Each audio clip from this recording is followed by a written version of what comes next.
दीदी। तो चलिए अब आगे हम चलते हैं, इसको पढ़ते हैं, इसको ओम शांति पाठः।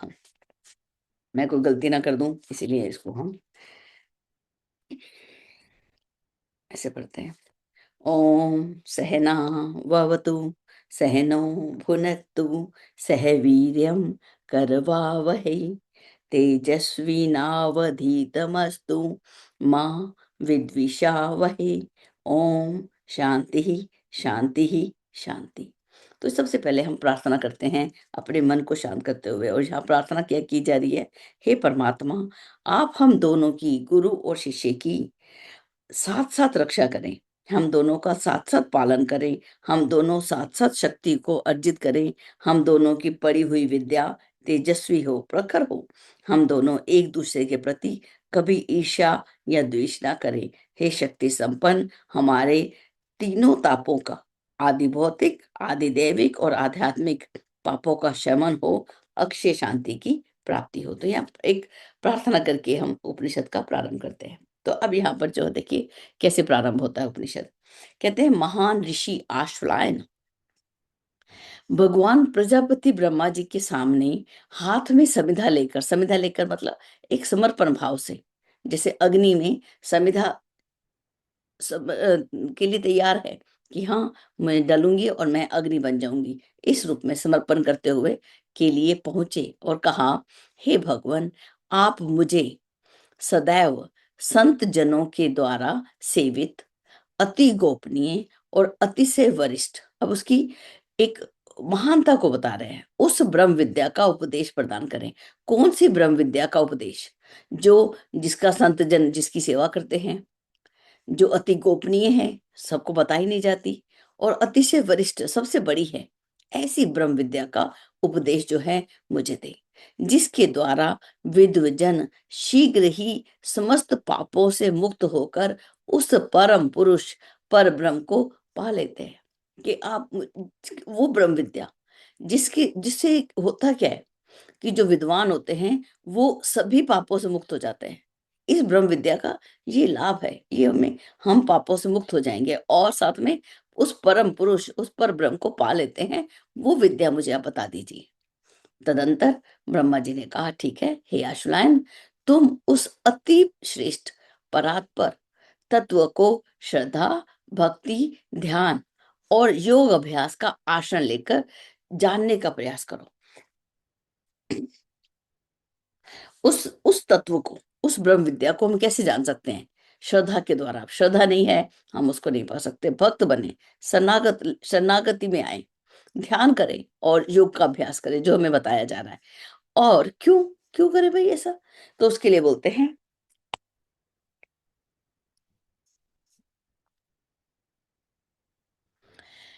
ये जो सूत्र है, ये हमने 3 जगह अभी तक, तीसरी बार पढ़ रहे हैं इसी लाइन को। पहले हमने पढ़ा अवधूत उपनिषद में इसी श्लोक को, फिर हमने पढ़ा कठरुद्र उपनिषद में, और उसमें भी हमने पढ़ा, और आज फिर पढ़ रहे हैं एक लाइन को। अब इसके अंदर देखिए, न कर्मणा, न कर्म के द्वारा, न प्रजया, न प्रजा के द्वारा, अर्थात न संतान के द्वारा, धनेन, धन के द्वारा भी नहीं, त्यागेन एके अमृत तत्व मानसु। दीदी एक सेकेंड।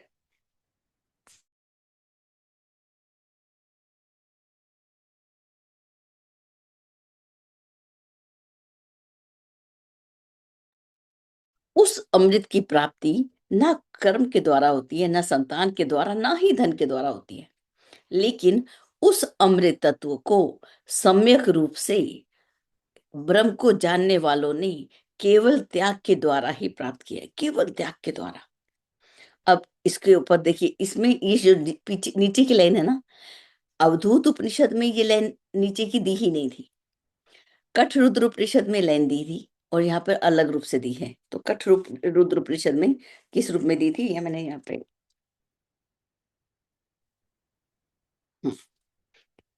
उसमें 13 नंबर का श्लोक है कठोपनिषद उपनिषद में। तो उसमें ये लिखा था, अपितु वह उस पर ब्रह्म को ब्रह्म के अनुभव के द्वारा ही प्राप्त किया जाता है। तो यहाँ पर अलग रूप से बताया गया।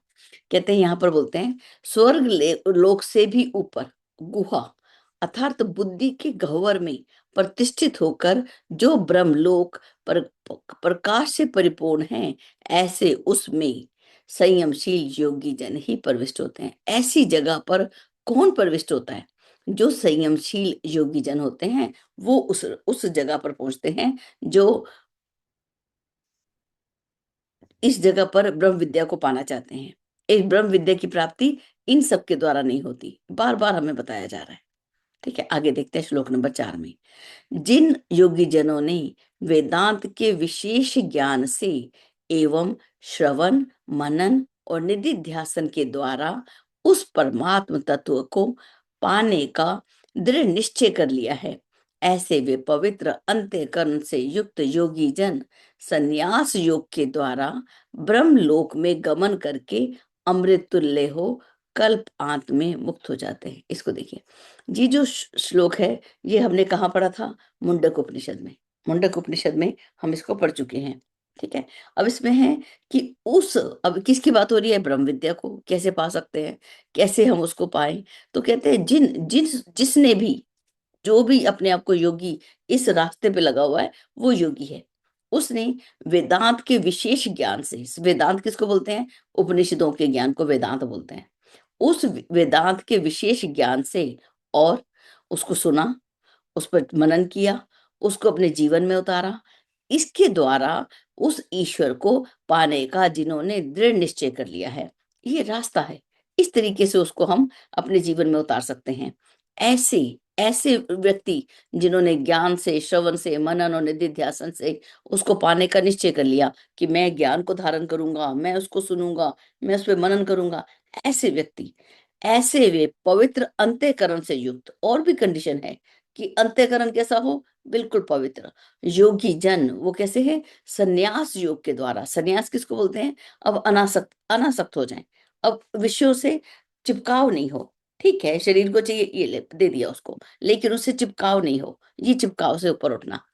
संन्यास योग के द्वारा ब्रह्मलोक में गमन करके कौन से रास्ते में जाता है? ब्रह्मलोक में जाता है, ऐसे रास्ते पे जाता है। और अमृत तुल्य हो, अपने आप को कैसा है? अमृत के समान अपने आप को बना लेता है, अमर हो जाता है। आत्मा अमर है, उसको समझ जाता है और अपने जीवन में इस बात को उतार लेता है। वो कल्प के अंत में वो कैसा हो जाता है? मुक्त हो जाता है। ठीक है, आगे चले। श्लोक नंबर 5। अब कैसे करें? अब सीखना होगा, हम कैसे पढ़ें, कैसे समझें? कहते हैं कैसे करना? तो योगी जन स्नान आदि से अब अपने शरीर को शुद्ध करने के पश्चात एकांत स्थान में सुखासन में बैठें। अब जो है स्नान, हमने बहुत अच्छे से ज्ञान खंड पढ़ने के बाद हम ब्रह्म विद्या खंड पढ़े हैं। स्नान मनोमल त्यागे, मन के मल का त्याग करते हुए फिजिकल भी हमने स्नान कर लिया, अपने आप को शुद्ध कर लिया, शरीर को शुद्ध कर लिया, हाइजीन, सफाई हो, कहीं खुजली हो रही है, कहीं कुछ, वो नहीं, सफाई से हम बैठे। उसके बाद एकांत स्थान में, ऐसी जगह पर जहां पर सुख आसन में, जिस भी आसन में हमें सुख मिलता है, बैठ कर मिलता है, लेट के मिलता है, खड़े होकर मिलता है, वज्रासन में, आलती पलती लगा के, पद्मासन में, एक सुख पूर्वक हम बैठे। उसके बाद अपनी ग्रीवा, सिर और शरीर, इसको एक सीध में रखकर, बिल्कुल अपनी कमर सीधी हो, बिल्कुल शरीर जो है सीधा रखने का हम हमेशा ही ध्यान रखें कि हम हमेशा सीधा बैठे, अपनी कमर को तोड़ के ऐसे ढीले ढीले होकर ना बैठे, कमर को सीधा रख के बैठे। और साथ में अपनी इंद्रियों का निरोध करके, अपनी इंद्रियों को अपने वश में करके भक्ति पूर्वक अपने गुरु को प्रणाम करें, जिससे हमने ज्ञान को पाया, अपने उस गुरु को प्रणाम करें। तदंतर एक बार हम एक स्कूल में गए थे, आदर्श विद्या मंदिर अलवर में। वहां पर लिखा हुआ था, जिससे भी हमने एक अक्षर भी हमने जीवन में सीखा है, उन गुरुओं को प्रणाम, सभी को प्रणाम करते हुए, जिससे हमने सीखा है, जिसने हमें उंगली पकड़कर इस संसार में चलना सिखाया है, उन सबको प्रणाम करें। और उसके बाद तदंतर, उसके बाद संन्यास आश्रम में स्थित अनासक्ति, ऐसे हम अवधूत पढ़ चुके हैं। ठीक है, हमने कुंडी को उपनिषद भी पढ़ चुके हैं कि अपने आप को, कुंडी को उपनिषद का, कल बाबूजी से पूछा, बाबूजी इसका नाम का अर्थ क्या हुआ? बोले कुंडी का उपनिषद, एक ऊपर वाले के साथ कुंडी लगा ली कि उसके साथ जुड़ गए। कुंडी लगाते हैं, पक्का से बंद कर लेते हैं, अब अपने ज्ञान को भटकने नहीं देना। कुंडी का उपनिषद वो भी हम पढ़ चुके हैं। ऐसे ऐसे जब हमने ऐसी अवस्था को पा लिया, उस समय वो योगी जन, ऐसे व्यक्ति अपने हृदय कमल में, अपने हृदय में रजोगुण से रहित। अब यहाँ पर जो है रजोगुण किसको बोला? जब हम संसार के काम वगैरह करते हैं, एक राजा है, पूरा मैनेजमेंट करता है, ठीक है, उसके सुख को भोगता है, वो उससे ऊपर उठना, रजोगुणों से ऊपर उठ जाना। और दूसरा कौन सी स्थिति है? दुख और शोक से रहित। अब किसी प्रकार का दुख मुझे नहीं हो रहा, किसी प्रकार का शोक मुझे नहीं लग रहा, वो आत्म तत्व का विशद चिंतन करे। ऐसी स्थिति में अपना स्नान करके सुखासन में बैठकर, कमर सीधी रखकर, सिर ग्रीवा को एक जगह रखकर, और अपने आप को सभी कामों से निवृत्त कर ले। कई बार ऐसा होता है कि हम सारे कामों को छूने से पहले, अभी सुबह 3 बजे उठे, तो उस समय संसार के कौन सा काम होते हैं? कोई भी काम नहीं होते। उस समय अपनी स्थिति में बैठ गए। और अगर हम देर से उठते हैं, देखिए इसको हमने पाना ही है। इसमें हम इस सोने जगने से भी ऊपर उठ जाएँ, कि अगर हम अभी लगता है कि पहले मैं संसार के काम कर लूँ, ये ले। उसमें क्या है, बस ये देखना है कि हम उसमें भटक ना जाएँ, कि हम मुख्य कामों से अलग ना हो जाएँ। ध्यान में भी पहले संसार के कामों का ध्यान कर लें, ये लो ये काम करने हैं, ठीक है। अब हम ध्यान में बैठ जाएँ, ईश्वर के ध्यान में, कि अब हम उसका नाम लेते हुए हम सारा दिन अपने अपने आप को बिज़ी करें, अपने आप को काम करें। तो ये एक बैठकर ध्यान करने की प्रणाली यहाँ पर बताई गई है, ठीक है? अपने आप को इस रूप में बैठे। आगे, इस तरह से जो अचिंत्य, अव्यक्त और अनंत रूप से युक्त है, कल्याणकारी है, शांत चित्त है, अमृत है, जो निखिल ब्रह्मांड का मूल कारण है। किसकी बात हो रही है? अचिंत्य, अव्यक्त, अनंत रूप, वो कौन है? वो शिव की बात हो रही है, जो कल्याणकारी है, जो शांत चित्त है, अमृत है, इस पूरे ब्रह्मांड को बनाने का मूल कारण है, जिसका आदि, मध्य और अंत नहीं है, जो अनुपम है, विभु है, विराट है, चिदानंद स्वरूप है, ठीक है, अरूप, उसका कोई रूप नहीं है, अद्भुत है। ऐसे उस उमा के साथ परमेश्वर को, उस ब्रह्म को हम शिव और पार्वती के साथ देखते हैं, दोनों को साथ देखते हैं। शिव और पार्वती संसार को और परमात्मा को एक साथ, ये भी हम समझ सकते हैं, कि साथ परमेश्वर को, संपूर्ण चर अचर के पालनकर्ता को, शांत स्वरूप, 3 नेत्रों वाले नीलकंठ को, जो समस्त भूत प्राणियों का मूल कारण है, सभी का साक्षी है, जो अविद्या से रहित हो, प्रकाशमान हो रहा है, ऐसे उसको योगी जन ध्यान के माध्यम से ग्रहण करते हैं। वो कैसा है? उसका एक स्वरूप जो है, वो हमें श्लोक नंबर 7 में बताया गया। ऐसा परमात्मा, उसको उसको हम लोग ध्यान से अपने अंदर उसको धारण करते हैं। वो कैसा है? ठीक है, उसको और बताया। स ब्रह्मा, वही ब्रह्मा है। स शिव, वही शिव है। स इंद्र, वही इंद्र है। सो अक्षर, वही अक्षर है। परम स्वराट, वही जो है भगवान, स्वराट जो है भगवान विष्णु बताया। स्वराट यहाँ पे शाश्वत ब्रह्म के लिए बताया, अक्षर रूप में शाश्वत ब्रह्म है। स एव विष्णु, वही विष्णु है। स प्राण, वही प्राण है। स काल और अग्नि, वही काल रूपी अग्नि है। स चंद्रमा, वही चंद्रमा के रूप में भी है। अब हम अलग अलग ना देखें, अभी हम ब्रह्म और ब्रह्मा की बात कर रहे थे, लेकिन वही तो है तो वही, लेकिन हम सबके अंदर उसी को देखें इस रूप में। आगे देखें, अब स एव सर्वम यद भूतम, जो भूतकाल में हो चुका है, जो कुछ व्यतीत हो चुका है, वो वही है। जो भविष्य में होने वाला है, यद भव्यम, जो भविष्य में होने वाला है, वो वही है। सभी कुछ वही परात्पर पर ब्रह्म है। ऐसे उस श्रेष्ठ सनातन परमात्म तत्व को पा करके प्राणी मृत्यु से परे अर्थात मुक्ति को पा लेता है। ऐसे उस परम तत्व को पाकर प्राणी जो है मृत्यु से परे हो जाता है, और मुक्ति की परम अवस्था को पा लेता है, मुक्त हो जाता है। मुक्त क्या? अब सुख और दुख हमें प्रभावित नहीं करते, निंदा स्तुति हमें प्रभावित नहीं करते, लाभ और हानि से हम परे हैं। व्यापार कर रहे हैं, कभी लाभ है तो कभी हानि है, ये निश्चित जीवन में चलता ही रहेगा। लेकिन हम इनसे अपने आप को अलग कर लेते हैं। फिर वो कैसी स्थिति को पाता है? वह फिर जन्म मृत्यु के चक्र में नहीं फंसता, ना अन्य पंथा विमुक्तय। वो फिर किसी अवस्था में नहीं, किसी और रास्ते पर वो भटकता नहीं है, कहीं और नहीं फंसता। जो मनुष्य अपनी आत्मा को समस्त भूत प्राणियों के समान देखता है, बार बार हमें पढ़ाया जाता है, आत्मवत सर्वभूतेषु, बार बार, जो मनुष्य अपनी आत्मा को सभी भूत प्राणियों के समान देखता है और समस्त भूत प्राणियों को अपनी अंतरात्मा में देखता है, सभी को अपने अंदर देखता है, ऐसा ही वह साधक पर ब्रह्म परमात्मा को पा लेता है, जो सबके सबकी अंतरात्मा में अपने आप को देख लिए।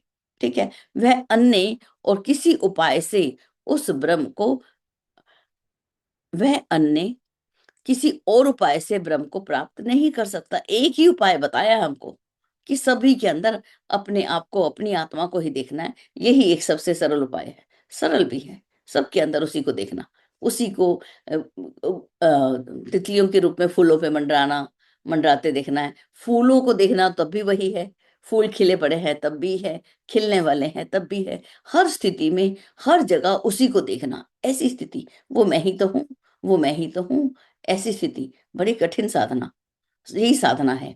और साध्य क्या है? उस ईश्वर को पा लेना, ये साध्य हो गया। ठीक है, ज्ञानी जन अपनी आत्मा अर्थात अंतःकरण को नीचे की अरनी और ओंकार को ऊर्ध्व की अरनी बनाते हुए ज्ञान रूपी मंथन के अभ्यास प्रक्रिया द्वारा जगत के बंधनों पापों को विनिष्ट कर डालता है, अर्थात ज्ञान अग्नि में जलाकर भस्म कर देता है। अब जो है ज्ञानी जन कैसे करते हैं? अपनी आत्मा को नीचे की अरनी और ओंकार को ऊपर की अरनी बनाकर एक ऐसी घर्षण प्रक्रिया, एक ऐसा मंथन। जब गुरुदेव कुंडलिनी तंत्र की साधना शुरू करते हैं तो उसमें प्रारंभ में लिखा है मंथन मंथन मंथन। तो अब मंथन करना, ज्ञान का मंथन करना, अपनी इंद्रियों का, अपनी जो है मूलाधार पर हम वज्रोली मुद्रा, शक्ति चालिनी मुद्रा, अश्विनी मुद्रा, मंथन, अपने आप को संकुचित छोड़ एक विद्युत को, अपनी इलेक्ट्रिसिटी को, एक ऊर्जा को अपने अंदर बढ़ा लेना, ऐसी स्थिति। अब ज्ञान को बढ़ा लेना, तो ये सबको है अपने आप को नीचे का, जब हम शिष्य के रूप में अपने आप को रख लेना और ओंकार को गुरु के रूप में, सारे ज्ञान को अपने अंदर धारण करते चले जाना। इस रूप में जब अपने सारे बंधनों को, पापों को विनिष्ट कर डालता है इस अभ्यास प्रक्रिया के द्वारा, अर्थात ज्ञान अग्नि में जलाकर भस्म कर देता है। ठीक है, तो इसको दोबारा पढ़े एक बार। ज्ञानी जन अपनी आत्मा अर्थात अंतःकरण को नीचे की अरनी, ओंकार को, प्रणव को ऊपर की अरनी बनाते हुए ज्ञान रूपी मंथन के अभ्यास प्रक्रिया द्वारा, हमने ज्ञान पढ़ा, हमने रीडिंग कर ली और हमने उसके ऊपर मंथन नहीं किया, सोचा नहीं, अभ्यास नहीं किया। अभ्यास क्या करना था? सबके अंदर उसी ईश्वर को देखना, एक अभ्यास करना था। वो जब वो अभ्यास प्रक्रिया द्वारा जब अभ्यास करेगा तब क्या होगा? जगत के बंधन और पाप अपने आप विनिष्ट होते चले जाएंगे, हमें कुछ नहीं करना पड़ेगा। अर्थात ज्ञान की अग्नि में सबको भस्म कर दिया, अज्ञान को भस्म कर दिया। अज्ञान क्या था? सबके अंदर भेद देखना। ज्ञान क्या है? अभेद। जब हम इस स्थिति को पालेंगे तब जो है, तब क्या होगा? तब वो देखिए आगे वही माया के अधीन हुआ, वो जो जीवात्मा था, जो माया के अधीन था पहले, अति मोहग्रस्त होकर शरीर को ही अपना स्वीकार करते हुए सभी तरह के कर्मों को करता रहता है, वही जीवात्मा। वही जीवात्मा कैसी स्थिति में था? वही जागृत अवस्था में अपनी स्त्री, अपने पति, अन्न पान आदि विभिन्न प्रकार के भोगों का उपभोग करता हुआ तृप्ति के लाभ को पाता है। वही व्यक्ति, वही जीवात्मा जब जागृत अवस्था में होता है तो संसार का भोग करता है और उसमें तृप्ति, सुख भी अनुभव करता है। ठीक है, और स्वप्न अवस्था में वो क्या करता है? वही जीव अपनी माया के द्वारा, अपनी वासना के द्वारा कल्पित जीव लोक में हर प्रकार के सुख और दुख का उपभोग करने वाला बनता है। स्वप्न काल में भी वो सुख का अनुभव भी करता है, दुख में भी दुख का अनुभव भी करता है। स्वप्न में कभी तो सुख मिल जाता है और कभी उसका दुख भी आ जाता है। और सुषुप्ति काल में माया द्वारा रचित समस्त प्रपंचों के विलीन होने के बाद वह तमोगुण से अभिपूरित हुआ सुख के स्वरूप को पा लेता है। और सुषुप्ति काल में कैसा होता है? वो सुख और दुख से ऊपर हो जाता है, बिल्कुल कुछ भी मालूम नहीं पड़ता, ऐसी अवस्था को वो जीवात्मा पाता है। उसके बाद उसके बाद देखते हैं, तत्पश्चात पुनः वह जीव जन्म जन्मांतरों के कर्मों की प्रेरणा से सुषुप्ति से स्वप्न अवस्था में अवतरित होता है। इसके अनंतर जागृत अवस्था में गमन करता है। इस प्रकार अब देखिए इसमें इस लाइन को समझते हैं। वो जीव जो है अपने इस जन्म के पिछले जन्मों के कर्मों की प्रेरणा से क्या करता है, कभी तो जागृत में जाता है, कभी सुषुप्ति में जाता है, कभी स्वप्न में जाता है। इस तरह से वो गमन करता रहता है। कभी वो जागृत में आया, कभी जो है तीन तरह के शरीरों में वो घूमता है। स्थूल में आया तो जागृत अवस्था, सूक्ष्म स्वप्न अवस्था, कारण सुषुप्ति। इसमें तीनों पुरों में वो जीव जो है क्रीड़ा करता रहता है, घूमता रहता है। उसी से यह सभी प्रपंचों की विचित्रता उत्पन्न होती है। सारे प्रपंच जो हैं इन्हीं तीन के कारण जो हैं वो हमें दिखाई देते हैं, हमारे अंदर उत्पन्न होते हैं। इन संपूर्ण प्रपंचों का आधार स्तंभ आनंद स्वरूप अखंड बोध स्वरूप है। इन सभी प्रपंचों का आधार क्या है? आधार स्तंभ मैंने एक पिलर, एक खंभा जिसको बोलते हैं, वो क्या है? इसका इसका आधार क्या है प्रपंचों का? वो है आनंद स्वरूप अखंड बोध स्वरूप है, जिसमें ऐसी स्थिति जिसमें स्थूल भी विलय हो गया, सूक्ष्म भी और कारण शरीर रूप तीनों पुरियां लय को प्राप्त होती हैं। ऐसी स्थिति, इसी से प्राण मन और समस्त इंद्रियों की उत्पत्ति होती है। आकाश वायु अग्नि जल और समस्त विश्व का धारण पोषण करने वाली पृथ्वी की उत्पत्ति होती है।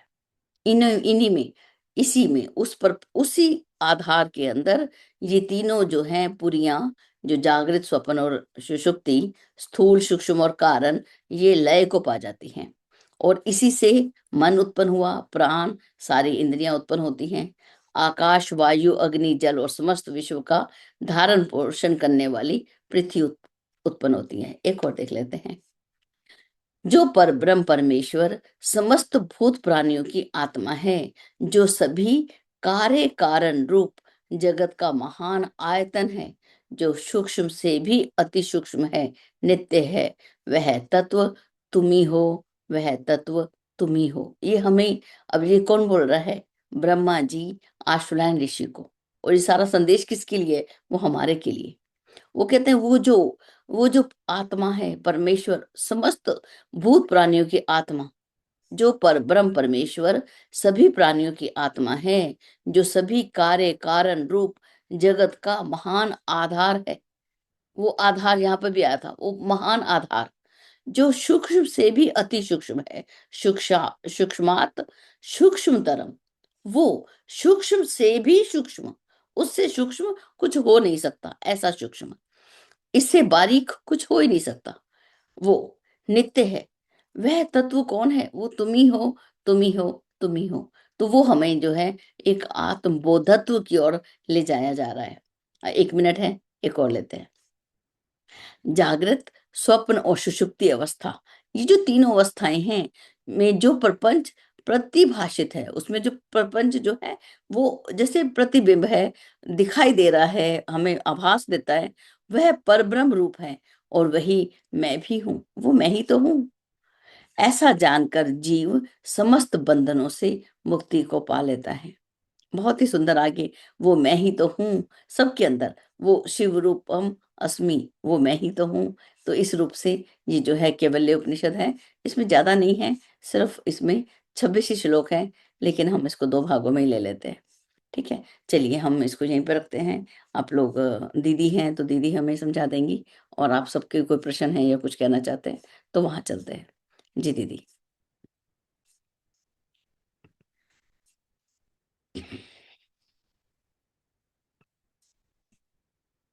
लेना पड़ेगा। दीदी तो रिकॉर्डिंग ऑन कर दी। डर ही लग जाता है। नहीं नहीं।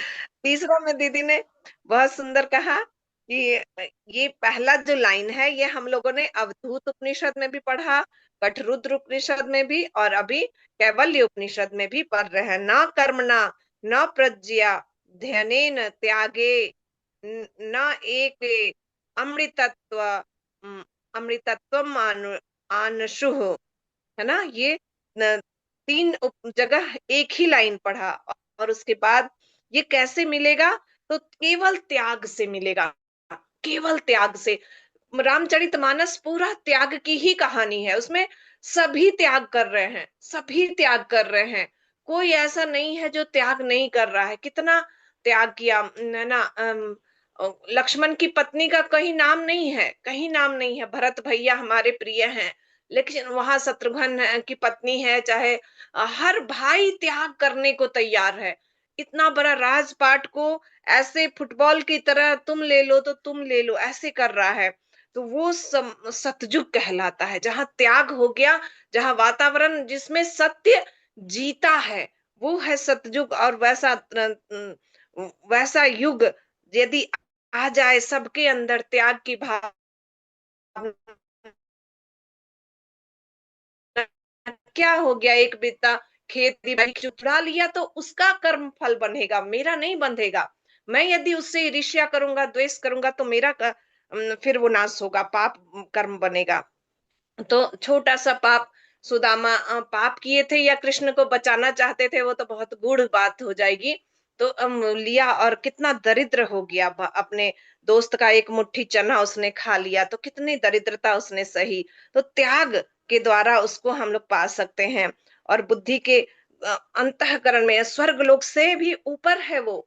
मतलब बुद्धि जो हमारे अंदर इतना इतना गहरा है, इतना गहरा है मस्तिष्क के अंदर, ऐसा खजाना है, इतना गुह्यतम गुह्य है कि बुद्धि से वो पड़े है ब्रह्मलोक, वो प्रकाश के रूप में है, परिपूर्ण है। और उसको संयम से योगी जन पाते हैं, संयम से। नहीं कब मिलेंगे भगवान, कितना मंत्र जप करें, कितना क्या करें, वो नहीं। बस उसी में रत रहे, उसी में निरत रहे। सबको यही प्रश्न करते हैं कितना बार करना चाहिए, है ना, माला जप या मंत्र लेखन या मंत्र जप, या इससे कितना मिलेगा, इसका कितना फल होगा। उससे पड़े है संयम हर श्वास में। और ये धैर्य के साथ करते रहना है, एक जन्म नहीं कई जन्म, जन्म जन्म मुनि जतन करायो, तब जाके वो योग प्रविष्ट होता है अंदर। उसके आगे कहते हैं ज्ञान से एवं श्रवण मनन निधि ध्यान के द्वारा। तो श्रवण किसका करें, श्रवण हर शब्द में वही ब्रह्म है, पूरे ब्रह्मांड में वही ब्रह्म है। यदि कोई गाली भी दे रहा है तो उसमें भी ब्रह्म को हम श्रवण कर पा रहे हैं क्या, तब समझे कि हाँ श्रवण हमारे जीवन में आया।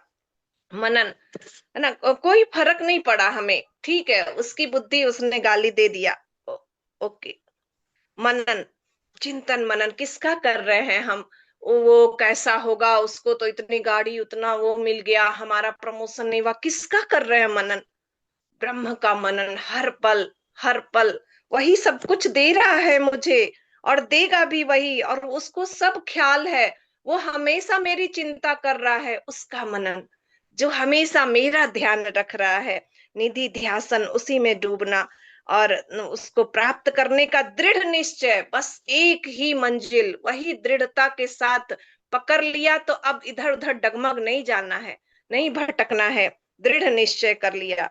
और बिल्कुल उस भाव से अंतःकरण पवित्र होता है, और ब्रह्मलोक में गमन करते हुए अमृत तुल्य को प्राप्त करते हैं, है ना। कल्पांत न, कल्प का अंत, मतलब ये नहीं कि अभी मृत्यु हुआ फिर जन्म लेंगे, फिर मृत्यु होगा जन्म नहीं, कल्पांत से मुक्त हो जाते हैं, इसका कोई अंत नहीं होता है। और यहाँ आगे बता रहे हैं सुख पूर्वक बैठने के लिए, है ना। अब बैठा ही नहीं जा रहा, आज तो 50% लोगों को चेयर से नीचे बैठ ही नहीं पा रहे हैं लोग, बैठ ही नहीं पा रहे हैं, 60 भी नहीं पहुंच रहा है और नहीं बैठ पा रहे हैं।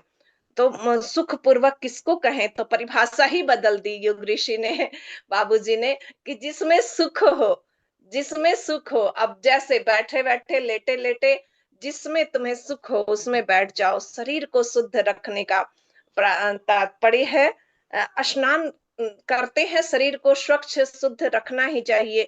अब पसीने का स्मेल हो रहा है तो कहाँ मन लगेगा भगवान में, गंदगी में कहाँ मन लगेगा, बदबू सी लगेगी। तो शुद्धता स्वच्छता जरूरी है। भोजन करने से पहले हाथ धोना जरूरी है। तो भगवान के पास परमात्मा को पाने के लिए तो शुद्धता जरूरी है ही है, पवित्रीकरण सबसे पहले। ओम अपवित्र पवित्रो वा सर्वा अवस्थाम गतो अपिवा, सभी अवस्थाओं में हम पवित्र हो या अपवित्र हो, उनका स्मरण मात्र से हम पवित्र हो जाते हैं, ये है उस मंत्र में। जब अर्थ समझते हैं तो कितना डूब जाते हैं उसमें, हर क्षण हर पल। और एकदम सीधा स्ट्रेट, भगवत गीता में भी भगवान कहे हैं कि जब ध्यान लगाया जाता है तो बैकबोन, रीढ़ की हड्डी पूरी सीधी, गर्दन पूरा सीधा, ऐसे नहीं ऐसे नहीं ऐसे नहीं, एकदम सीधा। क्यों सीधा? तो यहाँ से वो एनर्जी जा रही है पूरा। मंथन मंथन शुरू में ही है, स्टार्टिंग में ही अग्नि और ओमकार का मंथन हो रहा है, ज्ञानाग्नि प्रज्वलित हो रही है, मूलाधार से सहस्रार, सहस्रार से मूलाधार, मंथन चल रहा है, चक्रों में स्थिर हो रहे हैं, वहां उसका पूरा तेज फैल रहा है, मंथन चल रहा है। जितना मथेंगे, जितना एक जगह स्थिर होके एक तरह से मथेंगे, उतना वो प्रकाशित होगा, उतना वो फैलेगा चारों तरफ प्रकाश, और वो जागृत होगा अंदर। तदंतर संन्यास आश्रम में योगी जन हृदय कमल में रजोगुण से रहित, रजोगुण से जब तक हम ऊपर नहीं उठेंगे, तमोगुण को तो छोड़ के ही हम यहाँ बैठे हैं, इतना तो है।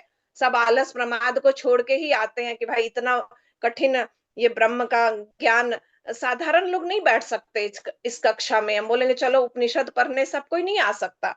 तो तमोगुण को तो हमने छोड़ा ही है, आलस प्रमाद को छोड़ा ही है। सुबह उठ के हमने ध्यान जप हर दिन करना ही करना है, उसके बाद ही हम इसमें बैठ सकते हैं। और रजोगुण को भी छोड़ने कह रहे हैं।